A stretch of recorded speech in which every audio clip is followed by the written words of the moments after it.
Mi nombre es Nina, y durante 27 años he sido invisible para mi familia. No invisible en el sentido literal, claro está, sino en esa manera sutil y dolorosa en que algunos padres logran hacer sentir a sus hijos que sus logros simplemente no importan. Mientras mi hermano mayor recibía aplausos por cada gol en el fútbol del colegio, y mi hermana menor era celebrada por cada dibujo que pegaba en el refrigerador, mis calificaciones perfectas en matemáticas y ciencias parecían pasar desapercibidas como el zumbido de un mosquito en una habitación llena de conversaciones. Pero esa noche, la noche de la Premiación Nacional de Investigación Científica, todo iba a cambiar. O al menos eso esperaba cuando envié las invitaciones a mis padres, a mis hermanos, a mis tíos. Les expliqué por correo electrónico, por mensajes de texto. Incluso llamé a mi madre 3 veces para asegurarme de que entendiera la importancia del evento. Había desarrollado un método revolucionario para purificar agua contaminada usando nanomateriales biodegradables, un descubrimiento que podría salvar millones de vidas en países en desarrollo. El Comité Científico Nacional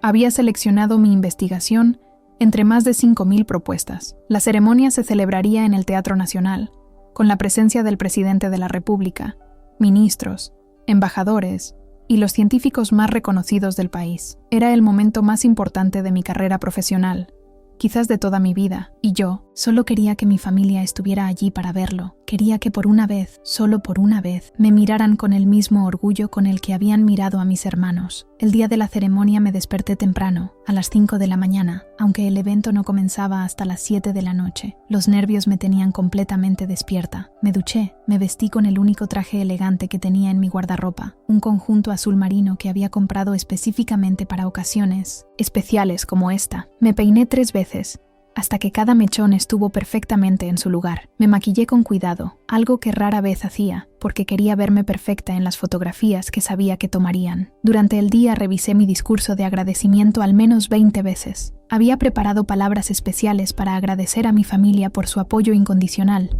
una mentira piadosa que esperaba se convirtiera en realidad retroactiva una vez que me vieran recibir el premio. Imaginé la cara de sorpresa de mi padre cuando el presidente mencionara la importancia de mi investigación.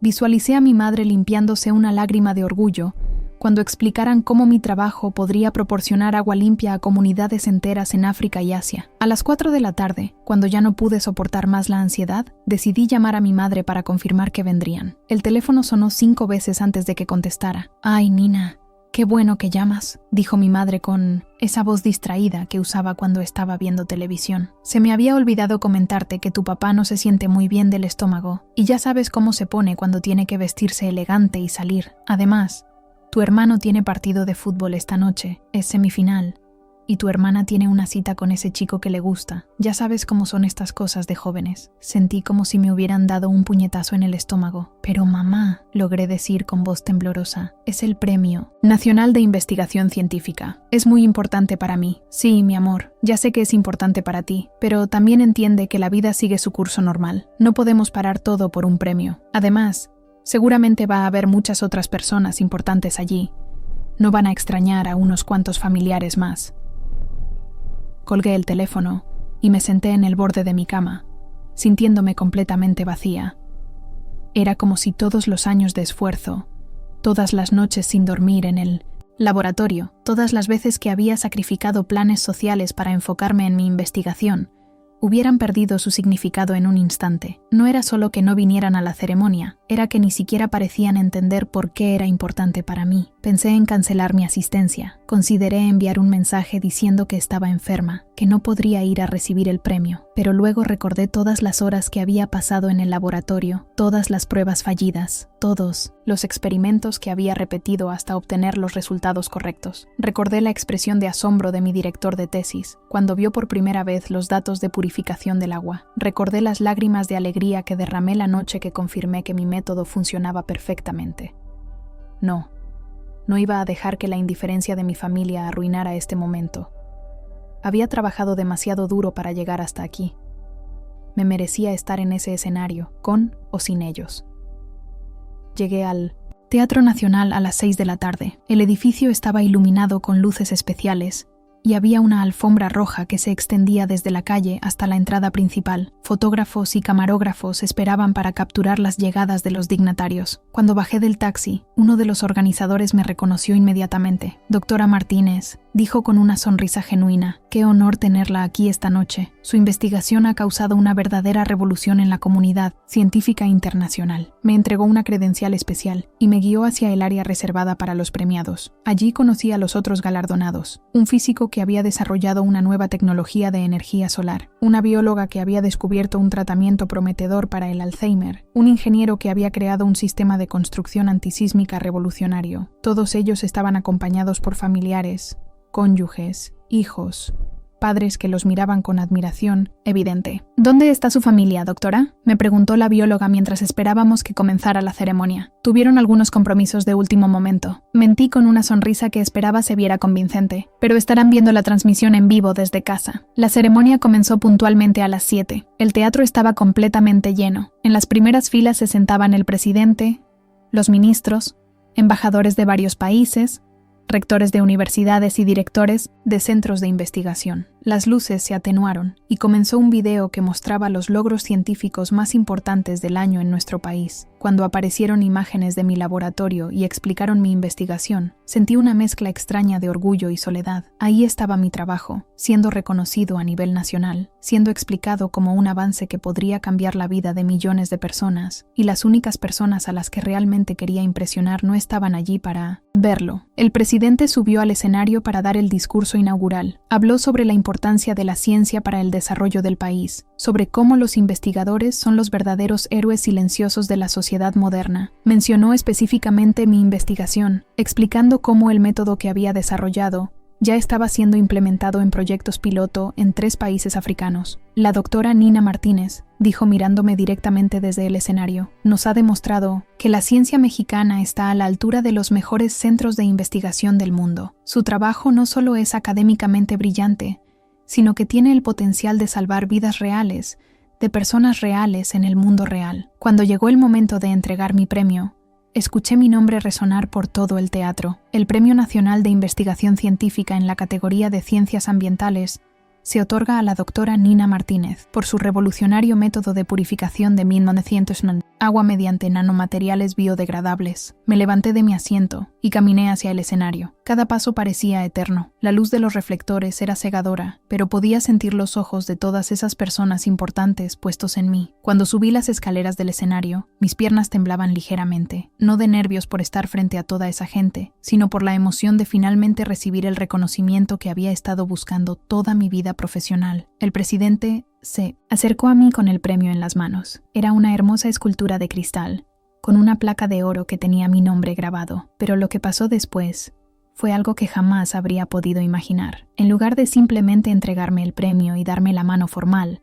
el presidente me abrazó. No fue un abrazo protocolar y rápido, sino un abrazo genuino, cálido, paternal. Me sostuvo por los hombros y me miró a los ojos con una expresión de profunda gratitud. «Doctora Martínez», dijo en voz suficientemente alta para que todos en el teatro pudieran escuchar, pero con un tono tan personal que sentí como si estuviera hablando solo conmigo. «Gracias por salvarnos». En ese momento, todo el dolor de la ausencia de mi familia desapareció. Me di cuenta de que había estado buscando validación en el lugar equivocado. Mi familia podía no entender la importancia de mi trabajo, pero el presidente de mi país, los científicos más respetados de la nación, las organizaciones internacionales que ya estaban implementando mi método, todos ellos sí entendían. Mi trabajo importaba, mi vida importaba, yo importaba. El presidente continuó hablando, explicando al público cómo mi investigación había llegado a su atención a través de un reporte de la Organización Mundial de la Salud. Según explicó, mi método de purificación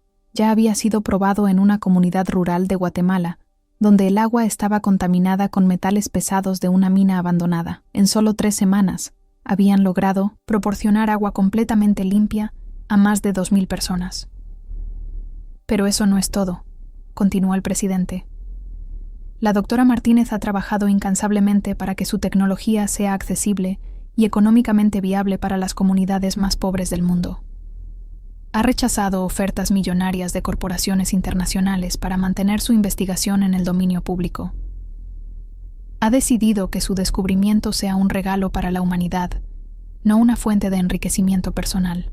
Eso era cierto. Varias empresas multinacionales me habían ofrecido sumas astronómicas por los derechos de patente de mi método. La más alta había sido de $50 millones, pero había rechazado todas las ofertas, porque creía firmemente que el acceso al agua limpia era un derecho humano básico, no un privilegio para quienes podían pagarlo. Cuando finalmente me entregó el premio y me invitó a dar mi discurso de aceptación, me acerqué al micrófono con el corazón palpitando fuertemente. Había memorizado un discurso de 5 minutos, pero en ese momento decidí hablar desde el corazón. Señor presidente, distinguidos invitados, colegas científicos, comencé. Cuando era niña, mi maestra de ciencias me dijo algo que nunca olvidé. Nina, la ciencia no se trata de ser la más inteligente de la clase, se trata de usar tu inteligencia para hacer del mundo un lugar mejor. Hoy, al recibir este premio, siento que finalmente he logrado honrar esas palabras. Hablé sobre mi infancia, sobre cómo desarrollé mi amor por la ciencia.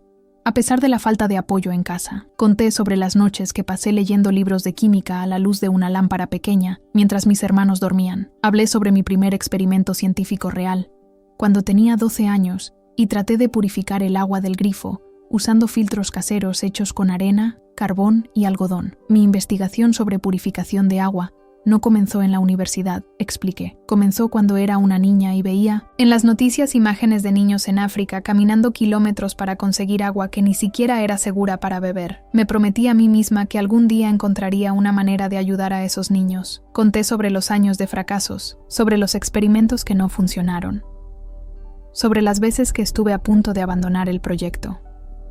Hablé sobre la noche que finalmente logré el primer resultado exitoso, cuando vi que mi método había eliminado el 99.9% de los contaminantes del agua de una muestra que había tomado de un río altamente contaminado. Pero nada de esto habría sido posible sin el apoyo de mis profesores, de mis colegas, de mi director de tesis que creyó en mi proyecto cuando nadie más lo hacía. La ciencia es siempre un esfuerzo colaborativo, y yo he tenido la fortuna de trabajar con personas extraordinarias que me han ayudado a convertir un sueño de niña en una realidad que puede cambiar vidas. Cuando terminé mi discurso, el teatro completo se puso de pie para aplaudir. Fue una ovación que duró casi 3 minutos. Vi lágrimas en los ojos de algunos de los científicos en la audiencia. El embajador de Kenia se acercó después de la ceremonia para decirme que su gobierno quería implementar mi método en las zonas rurales de su país donde el acceso al agua limpia era un problema crítico.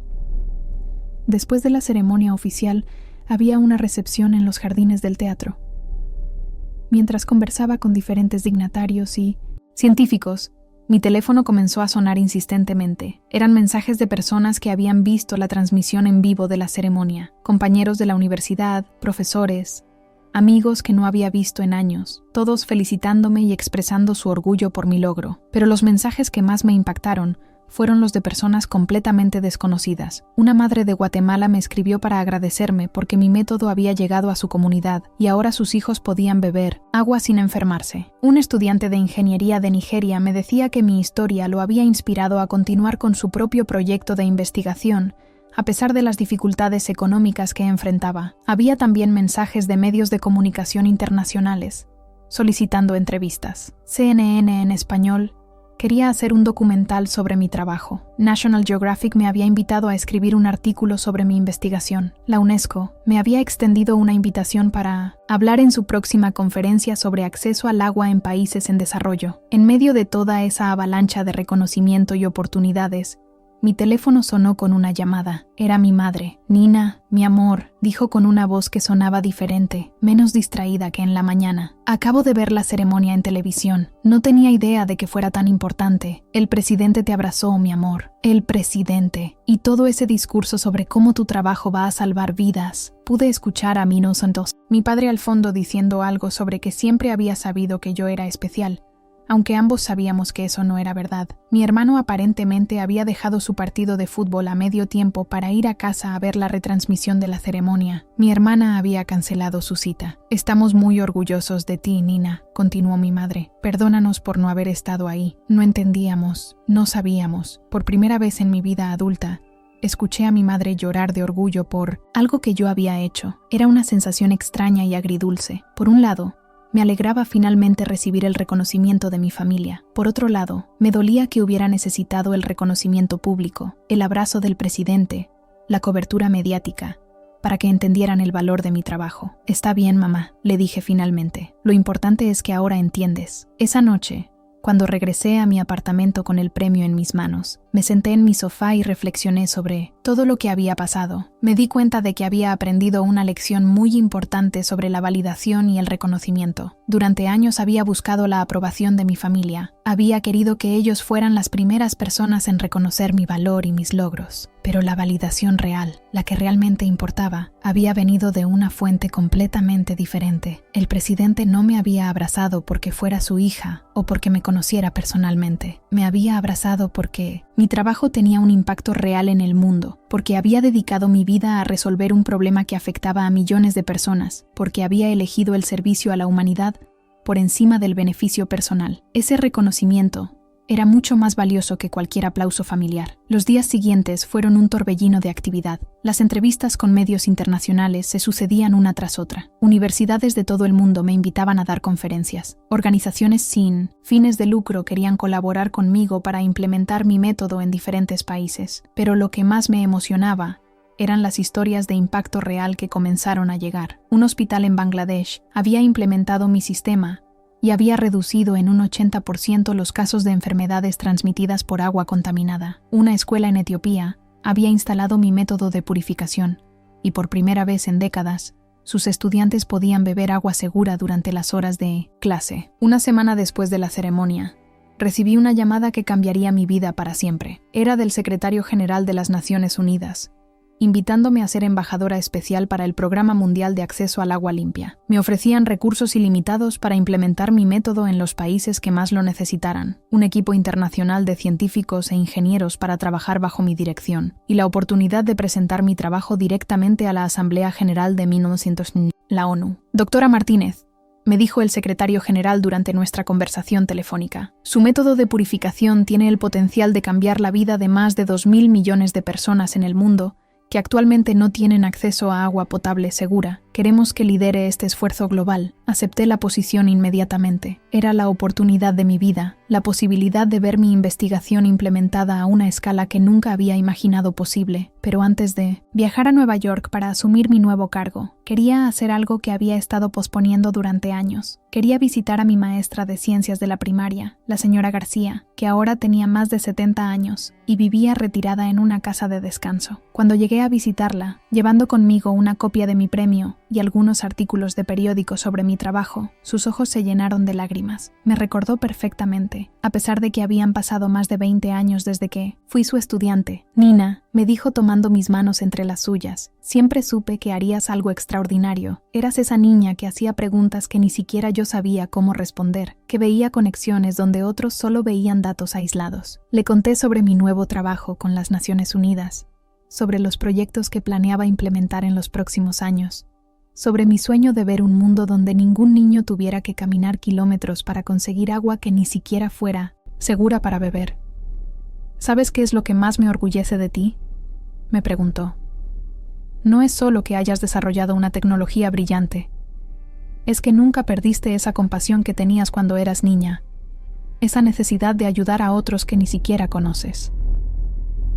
Esa noche, mientras manejaba de vuelta a mi apartamento para comenzar a empacar para mi mudanza a Nueva York, pensé en todo el camino que había recorrido desde aquella niña que leía libros de ciencias a escondidas hasta convertirme en embajadora de las Naciones Unidas para uno de los problemas más críticos del mundo. Mi familia finalmente había comenzado a entender la importancia de mi trabajo, pero ya no necesitaba su validación de la misma manera que antes. Había encontrado mi propósito, había encontrado mi lugar en el mundo, había encontrado mi manera de contribuir a algo más grande que yo misma. El día antes de mi vuelo a Nueva York, organicé una pequeña despedida en mi laboratorio de la universidad. Vinieron mis colegas, mis estudiantes de posgrado, algunos profesores, y por primera vez en mi vida también vino mi familia completa. Mi padre, mi madre, mis hermanos, todos estaban ahí, mirando mis equipos de laboratorio con una mezcla de asombro y orgullo.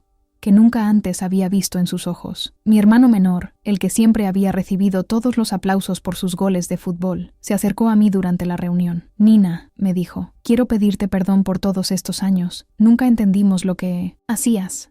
Nunca nos tomamos el tiempo de tratar de entender. Pero ahora que veo todo esto, que veo cómo tu trabajo va a ayudar a tanta gente, me doy cuenta de que eres la verdadera estrella de la familia». Esas palabras me emocionaron más de lo que esperaba. No porque necesitara su reconocimiento para validar mi trabajo, sino porque significaba que finalmente podíamos tener una relación basada en el respeto mutuo y no solo en la obligación familiar. Mi último día en México, antes de partir hacia mi nueva vida en Nueva York, decidí visitar una última vez el laboratorio donde había desarrollado mi método de purificación. Era un espacio pequeño, modesto, sin los equipos de última generación que tendría en mi nuevo laboratorio de la ONU, pero era el lugar donde había nacido mi investigación más importante. Me senté en la misma silla donde había pasado tantas noches trabajando, donde había fracasado tantas veces, antes de finalmente encontrar la fórmula correcta. Recordé la frustración de Mintage en los primeros años, cuando cada experimento parecía llevarme más lejos de la solución. Recordé la soledad de trabajar en algo que nadie más entendía o valoraba, pero también recordé la emoción pura del descubrimiento, esa noche cuando finalmente vi que mi método funcionaba perfectamente. Recordé la sensación de saber que había encontrado algo que podría cambiar vidas reales de personas reales. Al día siguiente, en el avión hacia Nueva York,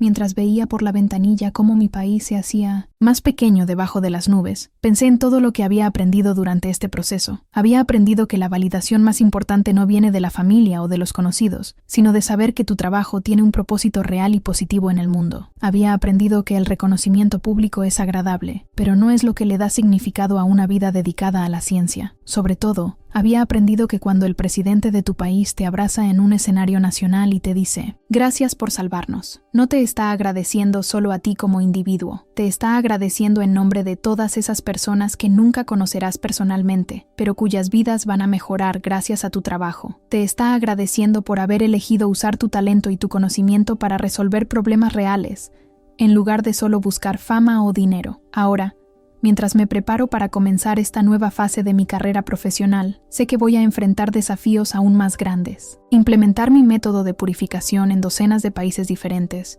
cada uno con sus propios desafíos logísticos, políticos y económicos, no va a ser fácil, pero también sé que tengo la preparación, la motivación y el equipo necesarios para lograrlo. Mi historia comenzó con una niña que se sentía invisible en su propia familia, pero que encontró su identidad y su propósito a través de la ciencia. Ahora esa historia continúa con una mujer que tiene la oportunidad de impactar la vida de millones de personas en todo el mundo. Y aunque mi familia finalmente vino a entender la importancia de mi trabajo, lo más importante es que yo misma nunca dejé de creer en él, incluso en los momentos más solitarios y difíciles. Ese abrazo del presidente no fue solo un reconocimiento a mi investigación, fue el símbolo de que había encontrado mi lugar en el mundo, que había logrado convertir mi pasión por la ciencia en una contribución real y tangible para la humanidad. Y eso, al final del día, vale más que toda la validación familiar del mundo. 6 meses después de llegar a Nueva York, mi vida había cambiado de maneras que nunca habría podido imaginar. Mi oficina en el edificio de las Naciones Unidas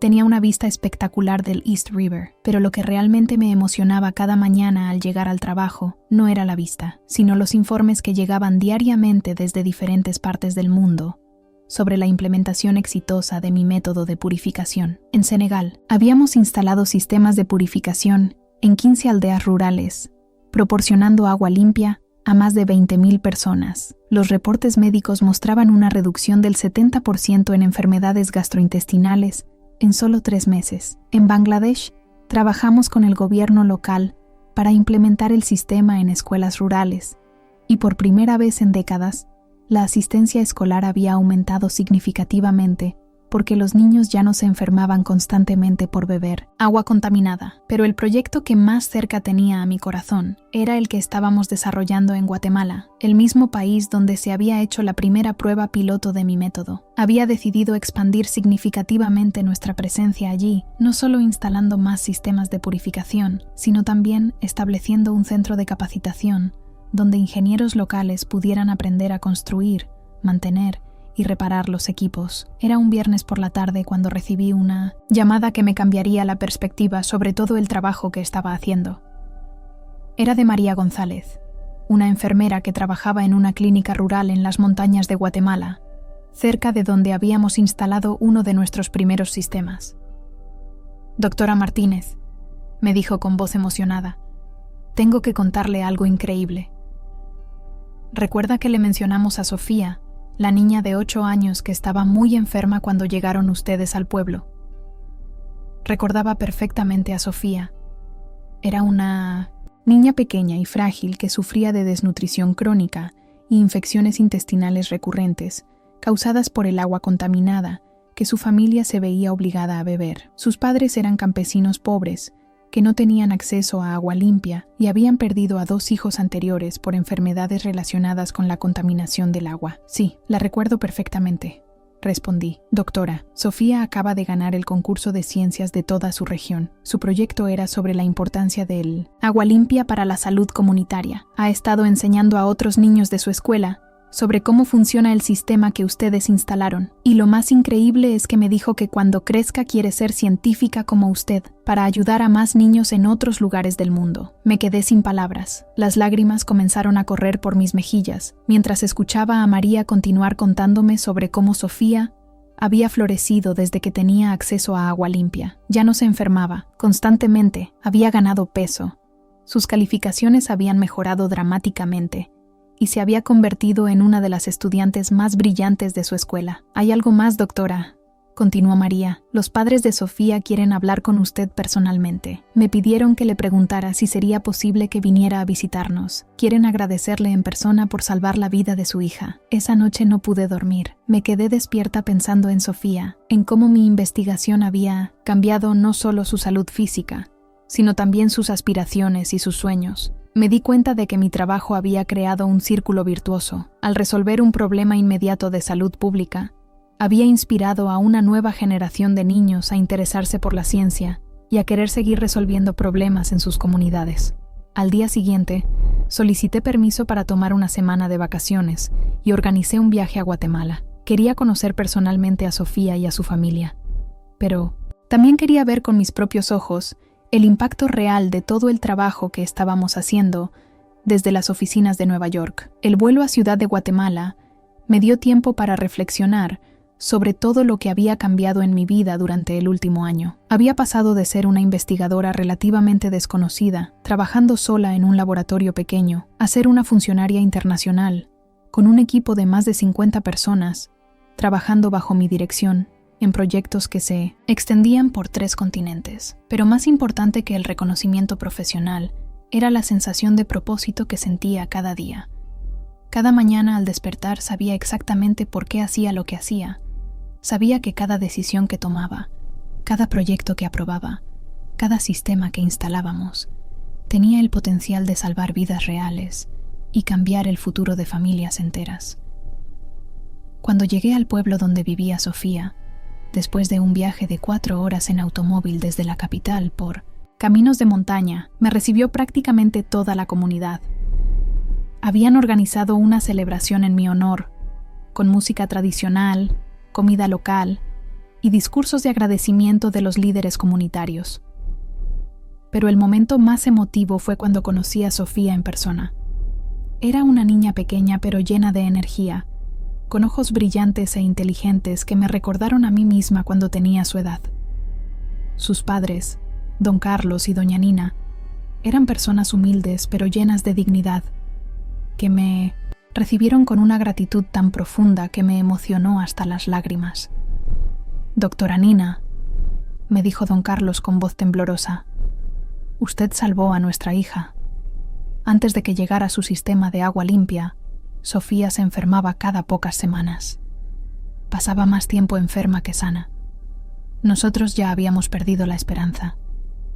Doña Nina, que llevaba el mismo nombre que yo, me abrazó y me susurró al oído: «Usted es un ángel que Dios nos mandó.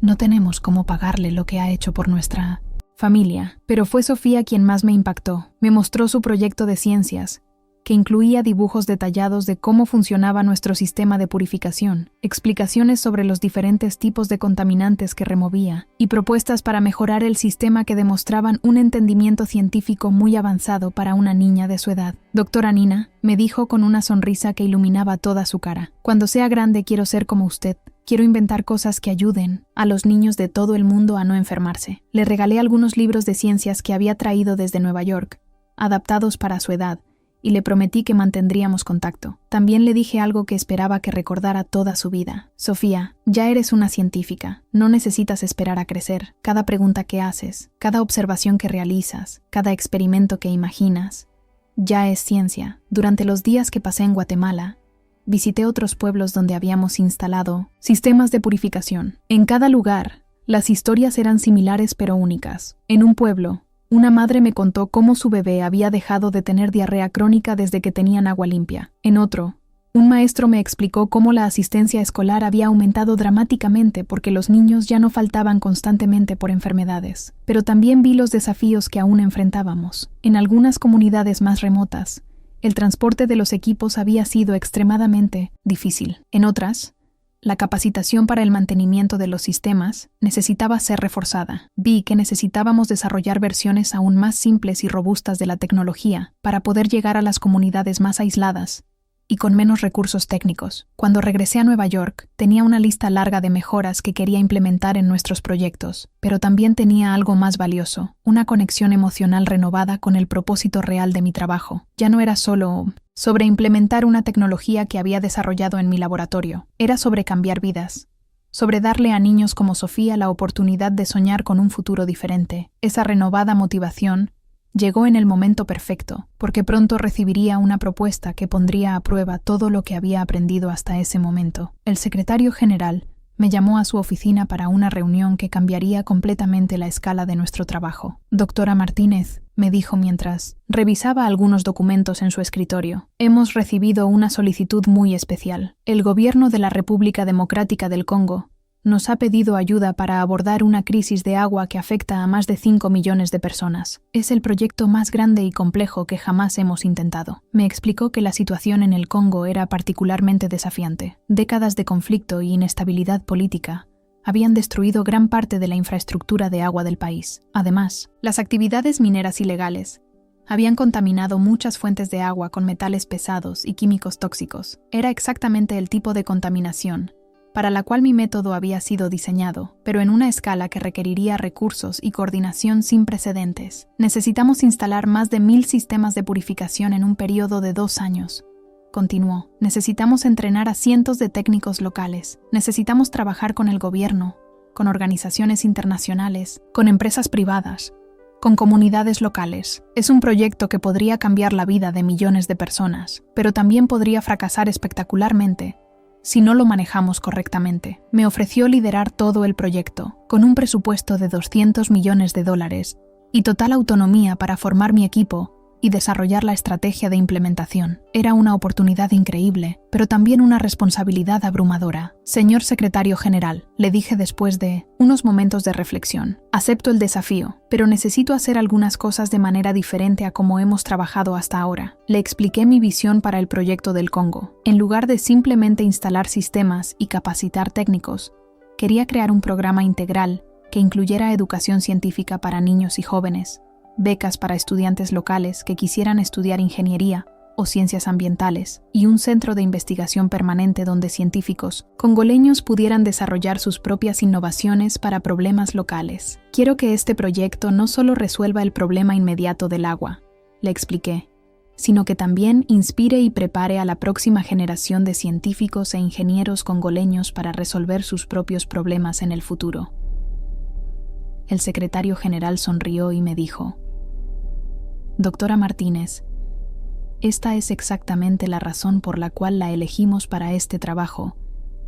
No piensa solo en la tecnología, piensa en las personas. Los siguientes 6 meses fueron los más intensos y desafiantes de mi carrera profesional. Formé un equipo internacional de 50 expertos en diferentes áreas: ingenieros hidráulicos, especialistas en logística, expertos en desarrollo comunitario, educadores, coordinadores locales. Establecimos oficinas temporales en Kinshasa y comenzamos un proceso de planificación meticulosa que involucró visitas a cientos de comunidades rurales. El aspecto más complejo del proyecto era la coordinación logística. Transportar 1000 sistemas de purificación a comunidades remotas en un país con infraestructura limitada requería una planificación militar. Tuvimos que usar aviones, helicópteros, camiones, botes e incluso caravanas de burros para llegar a algunos de los lugares más aislados. Pero el aspecto más gratificante era trabajar con los jóvenes congoleños, que se unieron a nuestro equipo como coordinadores locales. Eran ingenieros,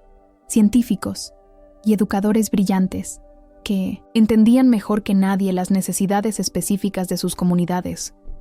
Aprendí tanto de ellos como ellos aprendieron de mí. Uno de estos jóvenes era Jean-Baptiste Mukendi, un ingeniero químico de 28 años que había estudiado en Europa, pero había regresado al Congo porque quería contribuir al desarrollo de su país. Desde el primer día, Jean-Baptiste mostró un entendimiento profundo, tanto de la tecnología como de las dinámicas sociales que afectarían el éxito del proyecto. Doctora, Nina, me dijo durante una de nuestras primeras reuniones en Kinshasa, su tecnología es brillante, pero necesitamos adaptarla a nuestras realidades locales. Necesitamos versiones que funcionen con partes que se puedan conseguir aquí, que se puedan reparar con herramientas disponibles localmente, que se puedan operar por personas que quizás no sepan leer, pero que tienen conocimientos prácticos extraordinarios. Jean-Baptiste tenía razón, y trabajamos juntos para desarrollar versiones, simplificadas pero igualmente efectivas de mi sistema original. Estas adaptaciones no solo hicieron el proyecto más viable técnicamente, sino que también aseguraron que las comunidades pudieran apropiarse realmente de la tecnología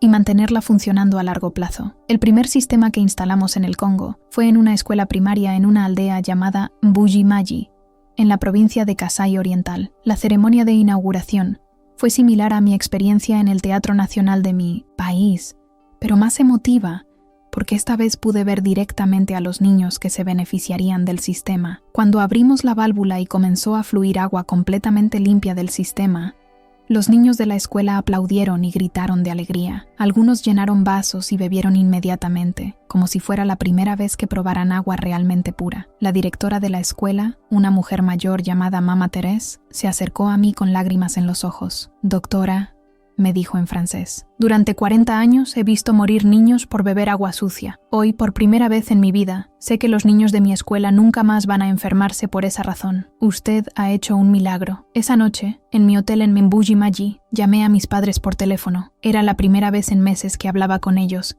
y quería compartir la emoción de lo que había vivido ese día. «Papá, mamá», les dije, «hoy inauguramos nuestro primer sistema en el Congo». Vieron a 200 niños bebiendo agua limpia por primera vez en sus vidas. Fue el día más emocionante de mi carrera profesional. Mi padre, que ahora parecía entender mucho mejor la importancia de mi trabajo, me dijo algo que nunca olvidaré. «Nina, mi hija, perdóname por todos los años que no entendí lo importante que eras. Ahora me doy cuenta de que tienes el trabajo más importante del mundo. Estás salvando vidas todos los días». Durante los siguientes 18 meses, nuestro equipo logró instalar exitosamente más de 900 sistemas de purificación en todo el Congo. Entrenamos a más de 1000 técnicos locales. Establecimos el centro de investigación en Kinshasa, con Jean-Baptiste como director. Otorgamos becas completas para que 50 jóvenes congoleños estudiaran ingeniería ambiental en universidades de todo el mundo, con el compromiso de regresar a trabajar en proyectos de desarrollo en su país. Pero el resultado que más me enorgullecía era el programa educativo que habíamos implementado en las escuelas. Más de 10.000 niños habían participado en talleres de ciencias donde aprendieron sobre química del agua, contaminación ambiental y métodos de purificación. Muchos de ellos habían desarrollado sus propios proyectos de ciencias y algunos habían mostrado un talento científico excepcional. Una de estas niñas era Esperance Kabila, una estudiante de 12 años de Lubumbashi, que había desarrollado un método innovador para detectar contaminación por metales pesados usando materiales completamente locales. Su proyecto había ganado el Concurso Nacional de Ciencias Estudiantiles y había expresado su deseo de estudiar ingeniería química para desarrollar nuevas tecnologías de purificación específicamente adaptadas a los problemas de África Central. El éxito del proyecto del Congo tuvo repercusiones que fueron mucho más allá de lo que había anticipado. Otros países africanos comenzaron a solicitar programas similares. La Unión Africana me invitó a presentar mi trabajo en su cumbre anual. Varias universidades me ofrecieron cátedras permanentes. National Geographic, Finalmente publicó el documental sobre mi trabajo, que se transmitió en más de 120 países, pero para mí, el reconocimiento más significativo llegó de una fuente completamente inesperada. Recibí una carta manuscrita de Sofía, la niña de Guatemala que había conocido 2 años antes. Ahora tenía 10 años, y me escribía para contarme que había comenzado un club de ciencias en su escuela donde enseñaba a otros niños sobre la importancia del agua limpia. Doctora Nina, decía su carta, he estado leyendo los libros que me regaló y he aprendido mucho sobre química. He decidido que cuando crezca voy a inventar una máquina que purifique el aire para que los niños que viven en ciudades muy contaminadas puedan respirar mejor. Ya comencé a hacer experimentos con plantas para ver cuáles limpian mejor el aire. Esa carta me hizo dar cuenta de que mi trabajo había logrado algo que nunca había planificado conscientemente. Había inspirado a una nueva generación de niños a ver la ciencia no solo como una materia escolar, sino como una herramienta para resolver problemas reales y ayudar a otras personas. Había creado un círculo virtuoso donde mi investigación no solo resolvía problemas inmediatos, sino que también inspiraba a otros a continuar resolviendo problemas en el futuro. 3 años después del abrazo del presidente en el Teatro Nacional, mi vida había cambiado de maneras que nunca habría podido imaginar. Había pasado de ser una científica solitaria buscando la validación de su familia a ser una líder internacional en un campo que afectaba la vida de millones de personas. Había aprendido que el reconocimiento más valioso no viene de las personas más cercanas a ti, sino de saber que tu trabajo tiene un impacto real y positivo en el mundo. Pero más importante, había descubierto que la verdadera medida del éxito científico no es la cantidad de premios que recibes o el número de artículos que publicas, sino la cantidad de problemas que resuelves y la cantidad de vidas que cambias. Había aprendido que la ciencia, en su expresión más pura, es un acto de servicio a la humanidad. El abrazo del presidente había sido el símbolo de que había encontrado mi lugar en el mundo, pero las sonrisas de Sofía, de Esperance, de Jean-Baptiste, de todos los niños que habían bebido agua limpia gracias a mi investigación, esas eran la confirmación de que había elegido el camino correcto. Había convertido mi pasión por la ciencia en una contribución tangible para un mundo mejor, y eso, definitivamente, valía más que toda la validación familiar del mundo.